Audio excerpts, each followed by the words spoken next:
The last year, as I said, maybe it was the worst year of my life professionally, but it was the year probably I learned the most and I grew the most. Comparing me to like JP in October 2024, a lot more battle hardened, maybe a little more skeptical of everything. That's also why I need a few months to regain my optimism that's necessary for founders, because without it, it's impossible. I'd do it all over again. Hello, this is Shawn Budde of Ensemble X, and this is the Ensemble X Exchange podcast. Today I'm talking with JP Thompson about his startup journey at Z1. JP is the co-founder and CEO of Z1, a Brazilian digital bank for teens. Prior to Z1, he was the co-founder and CEO of Vereda, an education startup focused on providing high-quality K-12 education at affordable prices for the Brazilian middle class. He started his career in investment banking at Itaú, BBA, and also worked in the finance department at Kraft Heinz, where he headed LATAM Treasury. He holds a bachelor's degree in business administration from Babson College. Welcome to the podcast, JP. Thanks, Shawn. Great to be here. Great to see you again. Likewise. And I will note for everyone, JP grew up in Brazil. He's got a great American accent because he went to a British school. So we always are dependent on everybody else speaking English when we travel abroad. JP's the smoothest we've run into at that. And while we're on the subject of running, JP, you're gonna run a marathon? Yeah, my second one in December in Valencia, Spain. Why Valencia? It's one of the flattest marathons in the world. Valencia and Chicago are the two that like usually people go for world records. So I ran Chicago last year, running Valencia this year, maybe running something tougher like New York maybe next year. Let's see. I mean, I've lived in New York. It's not terribly hilly. Yeah, but they're bridges. It starts in Staten Island and then ends in Manhattan. So like, I mean, just the bridges like the Brooklyn Bridge and the Queensboro Bridge, like they have. Yeah, so I mean, it's not as hilly as Boston, but like it's considered as hard as Boston because of the bridges, basically. Interesting. So I lived on First Avenue, just north of the Queensboro Bridge, way back when I was working at Citibank, and we were on the second floor. And about a week before the marathon, they came and they installed scaffolding to do some work on the building, which gave us a front porch. And so we literally watched the marathon while sitting on top of the scaffolding in our folding chairs, reading the New York Times, eating bagels. It was wonderful. And that's also kind of the high point of the marathon because it's the first time they've come into Manhattan, right? And that's where they start to encounter the big crowds. So I think that's where all the runners accelerate and wear themselves out. Yeah, but I also heard that Brooklyn is also like there's a lot of people there. I mean, I don't know when you live in New York, but obviously, I mean, a lot has changed. I mean, the marathon's probably much bigger than it was back then. A lot of people are running, like especially since COVID. So yeah, everyone's running marathons these days. So it's not like I have a unique habit. You know, it's just but it's good for me. So yeah.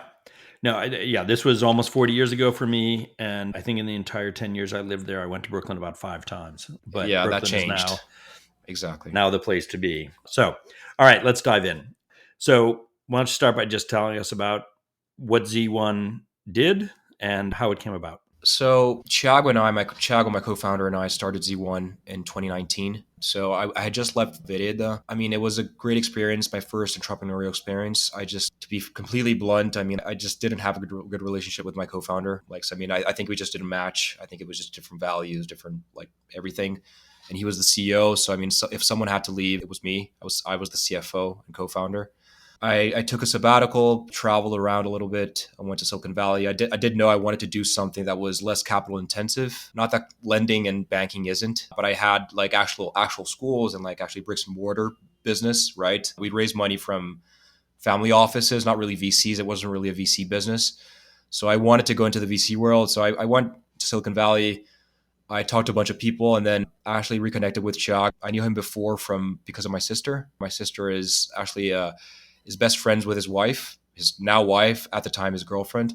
So he was working at the time at a company called Grow, which is the equivalent of Bird or Lime here in Brazil. It doesn't exist anymore, by the way, because I mean a lot of those micro mobility apps didn't work out. The economics are very hard for scooters and bikes and so on. He was building the financial app within Grow. So they had a thesis around banking people that were unbanked in Brazil through the bicycles, not the scooters. Scooters were more expensive, but the bicycles especially. She connected us. I mean, I'd met him a couple of times, but I didn't know him. And then we just basically hit it off. I mean, and Chag was a very forward guy in the best sense of the word. I mean, I remember we We met for coffee once. It was good. And then we decided to meet for coffee again a week later at the same place. And then I arrived there, and like in the first 5 minutes, he said, "Oh, I quit my job at Grow. I got us some co-working space at my college at the college, and we could start working from there like on Monday." And I think I was so startled that I just said, "Yes, okay, that's fine. Let's go." And then like next thing I know, I mean, we had this idea we want to start something, which I don't think is honestly a great thing to say. I mean, let's just start something and like Right. let's see what happens. I mean, we had this framework and looking into a few markets. I mean, I don't like healthcare. I like fintech, and we had this whole framework. I think our agreement that we would study like a bunch of markets for maybe 2 months, 3 months, and then we would decide what route to take. But after a couple of days, he WhatsApped me like this news article about a company in the US called Greenlight that had just raised $50 million in a Series B, basically banking for teens. And it just connected with both of us immediately because, well, it's a financial product, banking people who are unbanked, obviously like for different reasons, right? And at Grow, it was people who are unbanked because of income. In this case, it's because of their age. So it connected to him because of that. And he already had a network in the fintech world because of that experience. And for me, it just connected because, I mean, it was in Brazil in terms of like the need for this product. It was actually bigger than the US. I mean, Greenlight is a very parent focused solution. I mean, basically suburban parents in the US, they want to pay their kids allowances, teach them about financial literacy, which is great. I mean, but one thing that I did see in my Vidid, when I say middle-class Brazilians, from a U.S. perspective, it's more upper lower class or the lower middle class, right? Uber drivers, their parents are Uber drivers. They have like very small businesses. Some of them have a corporate job or something, but it's not most. So it just made a lot of sense for me. I mean, first of all, I mean, like young people, I just saw that the network effects for young people was always big. And I know that fintech, especially B2C fintech, customer acquisition cost is usually what breaks these business models. And the second thing was we had a harder time recruiting teenagers at Vidid because one of our biggest selling points was that our school daily times went from 7 a.m. all the way to 3 p.m., which is very common in Europe or the US. In Brazil, it's not that common. It's usually like 7 a.m. to 12 p.m. This has a very positive correlation with educational outcomes. However, I mean, teenagers, first of all, they have a bigger voice in like what school they go to versus like a first grader. And a lot of them didn't want to come to our school because they wanted to work in the afternoon and they couldn't because of that. So my upbringing was very American. It's not only because of my English, right? Because I grew up in a relatively privileged background, especially compared to the rest of Brazil. So I only started working during college, like in my summer vacations. So when Americans start working and Europeans start working. So it was kind of an eye opener to me. And then when Thiago talked about this company Greenlight, it just made sense for me because there's a way to tropicalize. We use this expression like we tropicalize outside business models. And actually people, if you need an account because of your income, not only because you want to learn about money, then that's actually a bigger need to have versus a nice to have, right? Not saying that Greenlight is a nice to have, but I just felt it made more sense. So next thing I know, like we're talking to VCs and we raised our pre-seed round based on like an idea. This was 2019, early 2020. So it wasn't the height of the bubble, but like things were going well in the market. So yeah, so I talked a lot, but that's basically the genesis story, more or less. So what did you end up being right about? And what ended up being more of a challenge than you expected? We were right that there was a massive need for this product. I mean, we signed our pre-seed round in March 2020 at the beginning of COVID. And then we started building the product, hired a couple of engineers. We hired Mateus, who was our CTO and co-founder as well.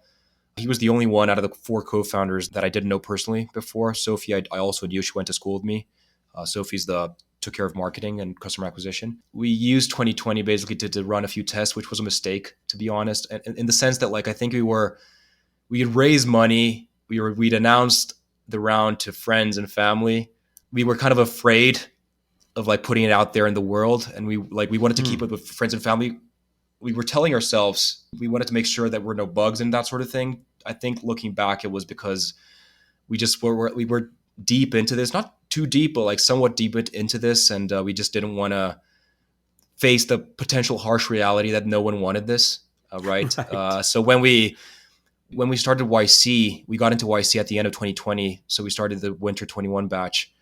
YC was a way to like kick us in the butt and like say, like just put it out there in the world and like iterate on top of it. Thankfully, we didn't have to iterate too much. I mean, one thing that was a turbocharger for us was that Pix was launched in November 2020. So when we really launched in January 2021, young people were all like, they wanted an account, especially because of Pix, right? Because it was an easy 20, like Pix, for, if someone doesn't know, it's a 24/7 free payment service. You can use it to send money to either individuals or businesses. You can make payments out of it. The central bank is launching now a regulated buy now, pay later on top of Pix rails. There's a bunch of things they're building on top of it, basically. So the central bank has kind of become this product manager, basically. They're building products. It's a big success. Like, it's 150 million people use it in Brazil. So it was a success from the beginning. So answering your question, I think what was right, first of all, was there was a massive demand for this product, especially at the time. I mean, the existing solutions were Itaú, for example. Their solution for teens was web-based only. There was no app. I mean, it was only desktop based because obviously like they just didn't care, right? And other accounts, I mean, there was one other neobank called Inter who had a teen account, but again, the marketing was very focused on the parents. And I think our key insight was, I mean, for the parents, this is cool to have, like a nice to have. For the teenager, especially the ones who already work or want to be autonomous, Gen Z is a very digital savvy. Sometimes they don't work necessarily, like, I mean, for someone else, but they make money online. They're influencers or they're selling stuff online. This was like a need to have, right? So, I mean, when they saw our product, it didn't take that much to convince them, to be honest. I mean, obviously, we had a very good strategy. Sophie especially led that charge around TikTok. And TikTok at the time, the algorithm wasn't as closed as it is today. What I mean by closed is that you didn't need to do ads to become viral. Like, you didn't need to pay for ads. So we kind of hacked that with smaller influencers, and we paid them we paid them not too much. It was something that was fair. Obviously, like we're paying like too low, but it was a fair amount. Sometimes they made a post that was in line with the trend at that week or that month, turned it into about Z1, and it got caught up by the algorithm. And sometimes we got, like 3,000 people sign up in a night, right? So we were right about that. What we were wrong about was how the difficulty of monetizing these kinds of users, Yep. right? So, I mean, I think especially after the market turned in 2022, for all companies that are not AI, basically, there was this big bubble, right? I mean, LATAM saw investments that it had never seen before from a VC perspective. After that changed, and I mean, we raised 2 rounds. We went through YC and we raised 2 rounds in the space of 6 months, right? I think we were doing well, but I mean, obviously today that wouldn't happen.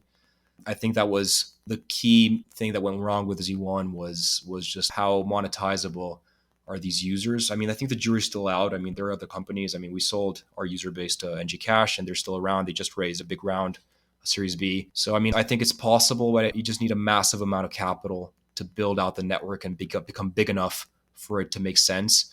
And you do need these users graduating and staying with you and graduate into higher margin products like lending, for example. And again, like even lending when you're college age, most people don't go to college in Brazil, but like when you're between the ages of 18 and 22, these are still very high risk users, right? Like from a credit perspective. So it just takes long for these users to have a high LTV. So I'm not saying like we were lucky because of the market. I think it's just it's a very hard ICP to monetize. So I think that was, so we got a bunch of users, but we didn't manage to monetize and like build out healthy unit economics with them. What was the original hypothesis on how you were going to monetize them?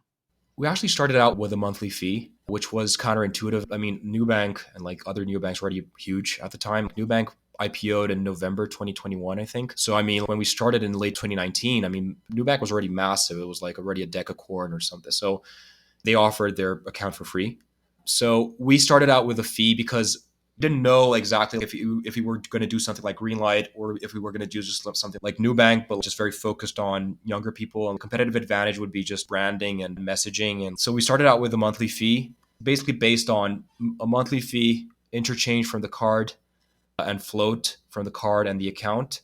And then we were graduated eventually into investing and credit and that sort of thing. And then over time, I mean, when we raised our Series A, I mean, I wouldn't say it was a mistake. I think it was honestly like if you wanted to become really big, we made the decision to remove that monthly fee, which sounds pretty silly in retrospect, but it made sense at the time because we were 100% focused on growth. We were already growing 20% plus a month. We moved that to 30% plus. So I mean, it was the market advice at the time was focus on growth, focus on building out the user base. Once you're big enough, you can do a lot of things. You can have a marketplace. I mean, Inter, for example, which is the second biggest neobank here in Brazil, I think it's the second biggest or third biggest. Their marketplace within the app is pretty huge. Like it's a pretty big chunk of revenue, and they get a cut from that. So Itaú, I mean, one of the biggest e-commerces in Brazil is the marketplace within the Itaú app. So why you have the person's finances, people associate your app with money, right? So why not buy things within the app? It's the super app thesis that eludes so many Western founders and hasn't been really Yeah. implemented besides East Asia, right? So yeah, so we had a bunch of ideas. The market isn't as patient as it was to do that, Right. but I think the jury's still out. To be honest, even if the market was patient to be, I think it's still out, and maybe I hope that NG Cash proves us wrong. I mean that only focusing on this target audience, you can build up a massive business on top of it, right? It's still uncertain. It's not an impossibility, but I think that was if there was something that killed us. I mean, we made a bunch of mistakes, obviously, from other things, but I think that one was the silver bullet, so to speak. Yeah. So you've mentioned NG Cash. So spoiler alert here, you ended up selling a large portion of this business to NG Cash. Yes. When did you start the process? I think there were layoffs in December of 24. Yeah. Yeah. Can we just talk about how the wind down started and how it's going? So I'm going to go back just a couple of years. 2022, I mean, we went from halfway through, like when we signed our Series A, the biggest VC firm in Brazil, Kazakh, that invested in Nubank and Quinto Andar and so on. I mean, we raised 2 rounds in the space of 6 months. We were growing massively. I mean, we started 2021 with 140 accounts, not 140,000, 140 individuals, most of them who were making favors for us, friends and family. Yep. And we went to 150,000 by the end of the year, right? And like growing that on top of a CAC of in USD 20 cents maybe per account. The thing is, when you don't have enough revenue per user, like, I mean, it could be zero. It's still not enough, right? But anyway, like I mean, we still had the intention of monetizing these users. There's still this idea. So we went from basically like in 2021 on top of the world until like halfway through, I think May 2022. That was when the market really, when the Fed started increasing interest rates. And then VC investing, especially in emerging markets like Brazil, suddenly didn't become as attractive. That changed a little bit with ChatGPT and OpenAI, but still focused on the AI market in the US, right? There are several AI companies that are great in Brazil, but it's still not as big as the US, obviously. We went from basically like being on top of the world to all of a sudden everyone seeked us out because we were at the intersection of what everyone wanted: LATAM, B2C, Fintech. All of a sudden, no one was looking for us because we were LATAM, B2C, and Fintech, right? So, I mean, we were kind of like the music stopped and we were caught with our pants down, to not use another expression. So I think that the wrong assumption, obviously, that came, not consciously, was that the music would go on, right? And so then we tried to raise money in 2022, like summer 2022. We tried to raise money. We couldn't. Over the course of the second semester of 2022, sorry, I basically just had to put some money together at the terms that were available at the time. So, I mean, we did manage to raise $10 million, probably one of the hardest things I've ever done, raising $10 million when the market was basically frozen, right? So, I mean, the problem at the time was that people were just waiting to see what happened because basically no one wanted to cash a falling knife, right? So we put money together. That closed in January 2023, but we put $10 million together, and especially with Satya from Homebrew. I mean, he was our biggest partner and was always our biggest partner throughout this 5-6 year journey. So he brought in, I mean, he took a bet on me, and I'll be thankful to him for that always, even though I didn't deliver at the end, right? So I will, hopefully someday. And then our mandate basically was like, okay, like we have to fix the unit economics of the company. And then first of all, on the cost side, so we internalized every process that was in the hands of like some infrastructure company, like a BaaS company. We internalized that, so we got licenses. We became a MasterCard partner, issuer, and a few other things. So that just cuts the middleman basically, and you just drive costs massively down. And that basically helped us break even from a unit economics perspective. So, I mean, just to give an idea like how the unit economics worked great. But there was still the revenue side. And the revenue side is something that we just over the course of 2023 and 24, we just didn't solve, right? I mean, we reintroduced a monthly fee in halfway through 2024, and we were testing out lending products. But I think the lending product, the problem was we managed to get to profitability. Remember we got to over 100% cash on cash, but the universe of users that qualified, that were creditworthy, Right.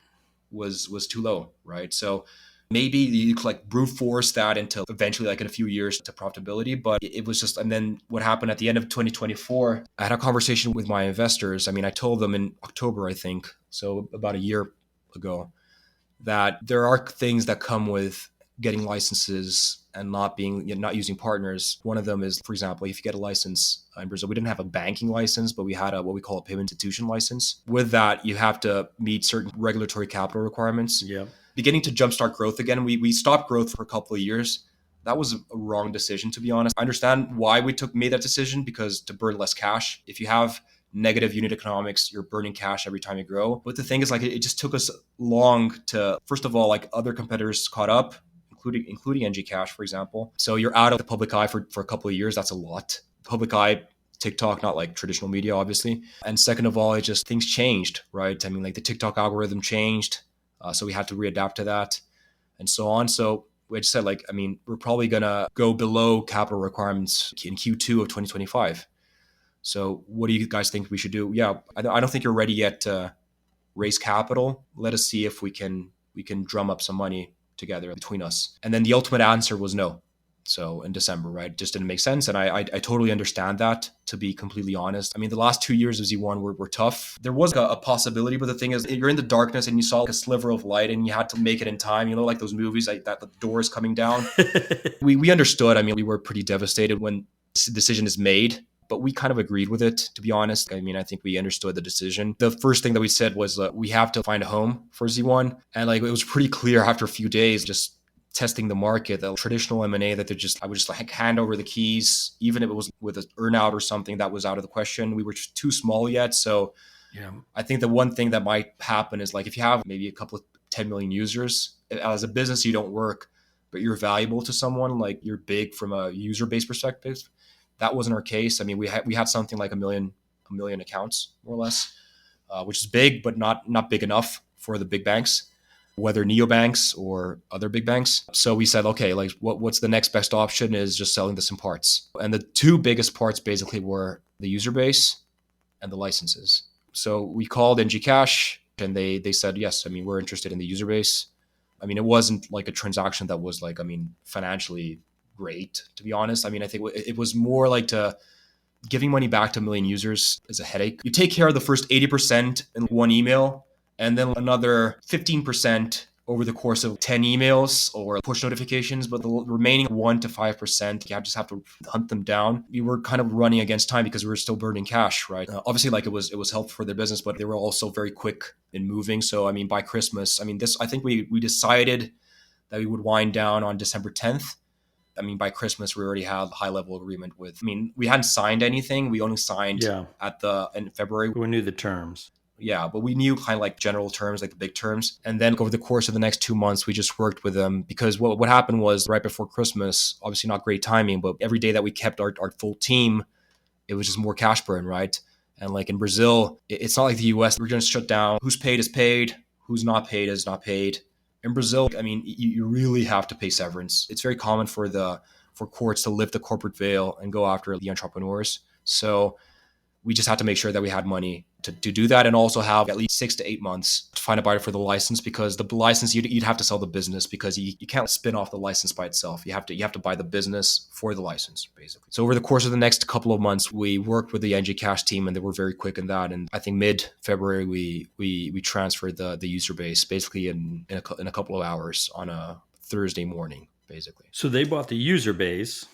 Yes. So help me understand. I mean, I would assume a lot of people think you just walk away, right? You've articulated why you can't just kind of walk away? I mean, you're holding people's money, etc. Yeah, but it's I think that, and it's a small world, right? I mean, like especially in Brazil. I mean, you've been here. São Paulo has the metro area has 20 million people, but like the fact is, all of your meetings were at that coffee Santo Grão. That like I mean, it's a small community, and I think even the VC community. So I did have, I mean, there's a fiduciary duty and like to do things right, and I just wanted to not only for like selfish reasons, like the selfish reasons, but also for my investors. And we do have venture debt, for example. So these are, I mean, it's just the right thing to do, and yeah. The right thing to do is to return as much cash to them as you can. Is that what you're? Yeah, exactly.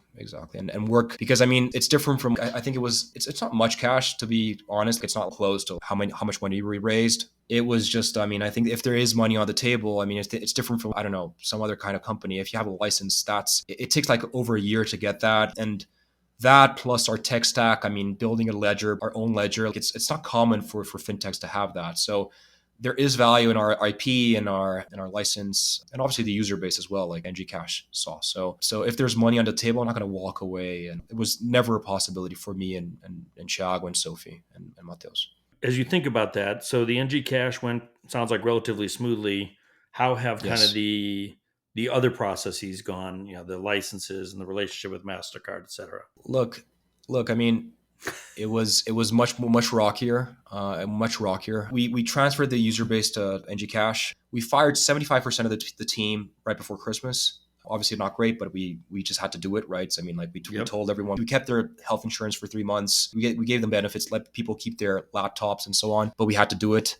So that was most of the team. We just kept the team that was necessary to help with the transition to NG Cash, basically. So, and then the rest of that team left right after, just a few days, a week after we did the NG Cash transition. We just kept a couple of employees to keep the lights on and just keep us regulatory compliant. Their reports, even if you're sending a report saying we had 0 TPV, you still have to send it every month. Yep. Accounting and that sort of thing. So the license sale, I mean, that was much harder than I expected, to be honest, because there's a lot of people interested. I mean, even from the beginning, when we started looking for a buyer, a lot of people interested, but the quality of these buyers just varies a lot, to be honest. I mean, like, it just varies a lot. So you have to filter out a little bit. And I'd say that in the best ways possible. But I mean, it was clearly like people who weren't ready to buy a license. And I think it's the central bank has to approve it. It's the law, and the law exists like to basically protect the end customer, basically, right? So we signed an MOU with the first buyer in February. For the next couple of months, they started changing a few of the conditions. It just seemed like they didn't have the financial capacity that they thought, that we thought, to put it mildly. And then after that, we said, okay, we have to choose better. I mean, we didn't know these guys before, but like they came and recommended by a couple of people. And then we said, okay, next buyer, let's try to find someone who's renowned, right? And then we got a company from, I mean, it's from outside Brazil. Like, it's a big company. It's publicly listed. So we thought, okay, this is it, right? I mean, this is going to work out. And then after 3 months diligence, they ended up giving up at the last minute. Can't really say why. I mean, they had their reasons, honestly, but I mean, I asked them, I mean, are we going to work our asses off to be killed in a committee? And and they said, no, don't worry about it. I mean, we want to do this and so on, but that's exactly what happened. So that happened at the end of July. The money that we had set aside to go through this process was starting to run out. So I went to my co-founders and said, let's just give this one more shot. Now with this other buyer, we found another buyer. We went through we talked to a bunch of other guys who were not the quality of buyer that we wanted in August, but we were desperate. So, yeah. But then this other buyer who probably, I'm not gonna jinx it, but we were gonna sign the SPA in the next couple of days. We found him at the end of August, and so we went through diligence. They were always very fair, and I think we're at 99% of the SPA, and we're probably going to close with them again after the central bank approves, which will probably happen in about 6 months, basically. So wow, it was a roller coaster, and it was harder than I expected. I don't regret doing it because I think we were doing it, but I think it was, especially like after the second buyer, the foreign company gave up. I think it was a pretty tough moment because I already had in 2022 gone through a moment that we were running out of cash, almost running out of cash. Now I'm running out of cash after my business is winding down. Right. So it was a tough few weeks, but then when we found this buyer, and like became clear that this buyer it's a renowned company as well, Brazilian, so they know about the regulations and so on and so on. I just worked my ass off for the last couple of months to get it over the line. And it's not yet, but I think it's in the 100-meter sprint, we're at meter 98, maybe. Yeah, I think people, one of the reasons I really wanted to have you on is I think people hear of the spectacular successes, and the chat GPTs that are out raising $1 billion every other week, it seems.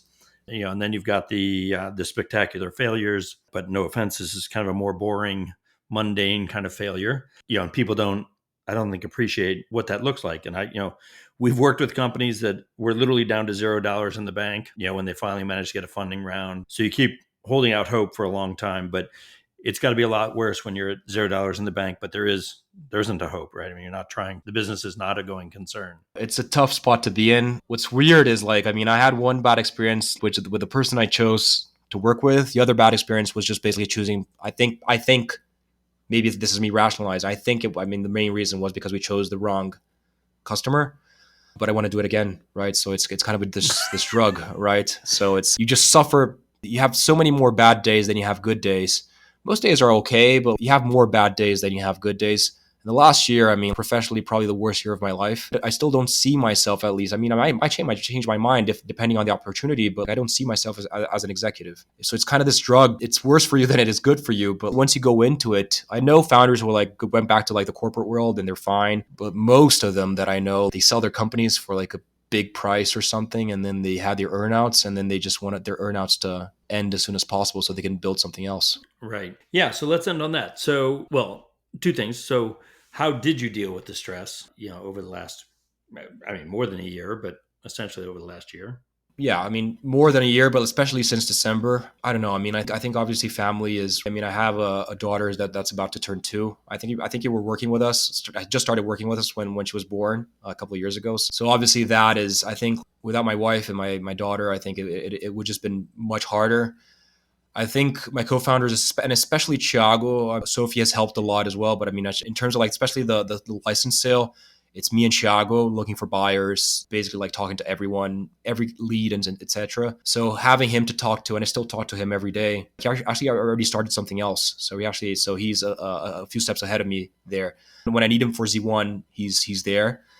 So having family and Thiago, I think that was essential. In terms of habits, my schedule is kind of uneven. It's not a 9 to 5. It was never a 9 to 5. It's not a 9 to 9 anymore. Some days I have to work, especially over the last few weeks. I've had to work until late hours. Other days nothing much happens. So I've been doing a lot of sports, especially running. And I think running is a very meditative sport, therapeutic sport. Sometimes I just have a lot of shit on my head, and I go run for an hour and a half. If you have an objective like a marathon, I think it's just very helpful. So I think mix of having a very resilient co-founder together with me while the ship is still sinking, having family, basically that's the constant, right? And then some other things like running, I think those helped me over the last year or so. All right. And then the last question. So Thiago's already moved on. When you get to move on, are you taking time off, or are you trying to figure out the next thing? I'm on a sabbatical, but not really, right? At the fact that, I think it's right now 100% of my time. It's a full-time job, like Z1. Once we found Aspire, it's been a full-time job on the diligence side, and then SPA negotiations and so on. But even before that, when we were looking for a buyer, it was still a 50% thing. So one mistake in the genesis of Z1, I think things happened too fast, and I think we could have thought about these questions about, for example, how to monetize the user. I think there was the prevailing sentiment, especially for consumer at the time. I think between 2012, to be honest, and I think 2022, it was kind of the first wave of B2C apps. You'll figure it out. If you're in a massive market like financial services, you're talking about 50 million people in Brazil who are between ages 10 and 24. So it's a massive market. You'll figure it out. I think that can be true maybe in the US. The US is not only bigger than Brazil, 50% bigger in terms of population, but I think it's 13% bigger in terms of GDP. So that means that the opportunities are also 13 times bigger. So, and I've heard local VCs tell me this.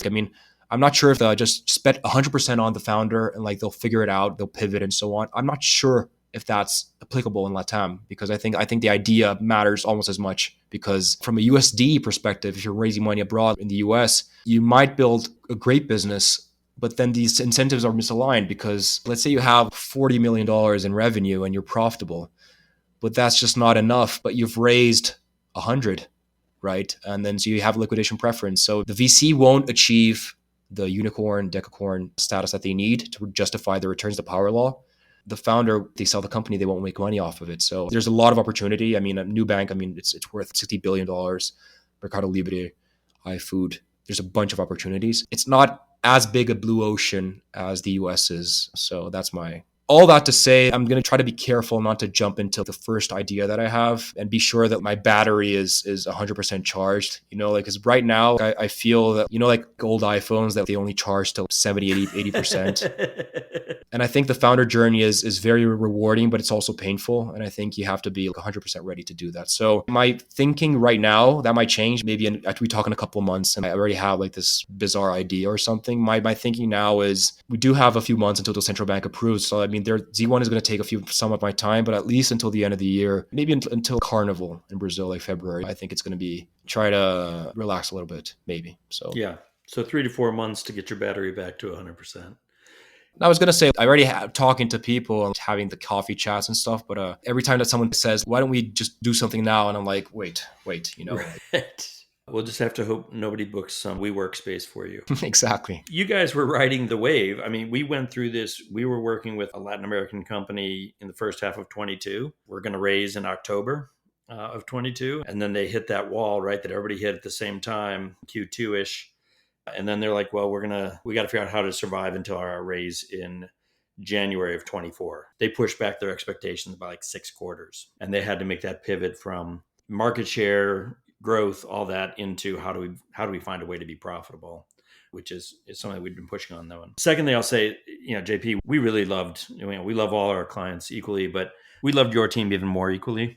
It was just a great group to work with. I appreciate that. I think we had really good conversations. So, obviously we all wish it had turned out a different way, but I appreciate you coming on and sharing the story. Yeah, I appreciate that. I mean, we also really enjoyed working with you. I think if our lending product had a chance, a big part of that reason was Ensemblex. I hope this conversation is not to make people sad, and that's not the intention. I think it's just starting companies is really hard. Everyone says that. You kind of hear that. Okay, sure. I think I saw a meme once that was like, we're not doing this because it's easy. We're doing this because we thought it was going to be easy. It's always harder when you start something, but in a country like Brazil, with the problems that we have, from my background, I mean, I think it's almost a shame that you're to get a corporate job. No bad feeling towards those. If you have the stomach to do it, you should do it. So that's why I want to continue doing it. The last year, as I said, maybe it was the worst year of my life professionally, but it was the year probably I learned the most and I grew the most. Comparing me to JP in October 2024, a lot more battle hardened, maybe a little more skeptical of everything. That's also why I need a few months to regain my optimism that's necessary for founders, because without it, it's impossible. I'd do it all over again, That's great to hear. And I'm sure you will. And hopefully a better outcome. Well, everyone, you can follow Ensemblex and JP Thompson on LinkedIn. I'm going to brutalize the name, but it's João Pedro Thompson. That's JoaoPedro Thompson, Thompson. And he's agreed to update his LinkedIn to just show JP as well. You can also visit us at ensemblex.com. And you can find the Ensemblex Exchange podcast on all major platforms. Thank you again, JP, for joining us, and thank all of you for listening. Thank you, Shawn.